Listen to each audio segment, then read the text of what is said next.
Hi hello అండి అందరికీ. ఇక అయితే అమ్మ వాళ్ళ ఇంటి దగ్గర నుండి అయితే బయలుదేరానండి. ఎప్పుడు మా నాన్న ఎప్పుడు తీసుకొచ్చి వదిలిపెడుతూ ఉంటాడు ఆటోలో. ఇంకా మా అమ్మ వాళ్ళకైతే ఆటో ఉంది కదా, మా నాన్న డ్రైవ్ చేస్తాడు కదండి. ఇంకా మా అబ్బాయి ఈసారి మా తమ్ముడు నేను తీసుకెళ్తాను లెక్క అని చెప్పేసి అయితే అన్నాడు. ఇక్కడ మేము స్టార్ట్ అయిపోయాము. ఇంకా అమ్మ అయితే ఎదురొస్తూ ఉంటుంది, ఎవరు పడితే వాళ్ళు ఎదురొస్తూ ఉంటారులే అమ్మ అని చెప్పేసి. అదొక సెంటిమెంట్లు అండి అమ్మ అంటే.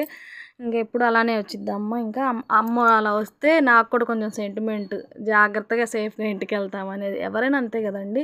ఇంకా నేను కూడా అంతే. ఇంకా మా తమ్ముడైతే ఇంక తీసుకెళ్తూ ఉన్నాడు. ఇంకా దారి పొడుగుతా జోకులు వేస్తూనే ఉన్నాడండి. ఇంకా నేను ఇంటికి వచ్చేసి ఓటేయడానికి వెళ్ళి వేసి వచ్చేసాను.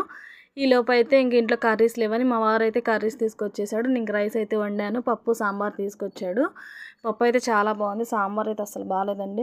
ఎలా అయినా మనం ఇంట్లో చేసుకున్న వంటలే మనకు నచ్చుతాయి కదా, కానీ ఇంకా తప్పదు కదా ఒక్కొక్కసారి. ఇంకా నేనైతే ఇంక పప్పు వేసుకొని ఇంక మా వారు నేనైతే తినేసాము. ఇంకా నెక్స్ట్ వచ్చేసి ఇంక అప్పటికే చల్లని గాలి తోలుతుంది. మేము అన్నం తినేటప్పుడు ఇంకా వర్షం స్టార్ట్ అయ్యేలాగా అనిపించింది.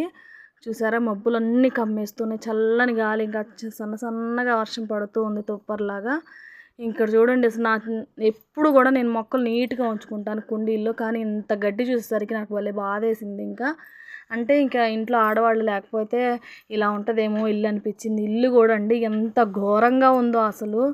ఇంకా నాకు ఇంట్లో ఇల్లంతా క్లీన్ చేసుకోవడానికి ఒక 3 days అలా పట్టిద్దేమో అని చెప్పేసి అయితే అనిపించింది.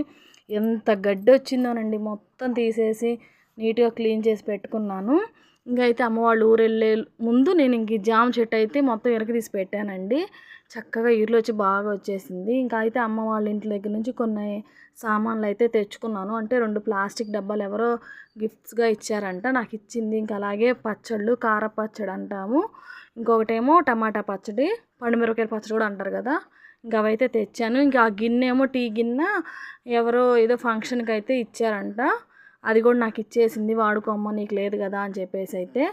ఇవన్నీ కూడా నేను ఇంట్లో ఎక్కడక్కడ సర్దేసుకుంటున్నానండి. ఇల్లు ఎంత ఘోరంగా ఉందో. ఈ పనులు అయ్యేంతవరకు నాకైతే నిద్ర పట్టదండి. మీరు కూడా ఇంతే చేస్తూ ఉంటారా? నాకైతే కామెంట్ బాక్స్లో చెప్పండి. ఇల్లు క్లీన్ అయ్యేంత వరకు అయితే నా మైండ్ సెట్ మొత్తం నాకు ఆ పని అంతా చెయ్యి, నా పని అంతా అని చెప్పి పిలుస్తున్నట్టు అనిపించిద్ది. నేనైతే ఇల్లంతా ఇంకా క్లీన్ చేయడం అయితే స్టార్ట్ చేశాను. మీరైతే నా ఛానల్ సబ్స్క్రైబ్ చేసుకోండి, నచ్చితే లైక్ చేయండి, షేర్ చేయండి, కామెంట్ చేయండి. బాయ్.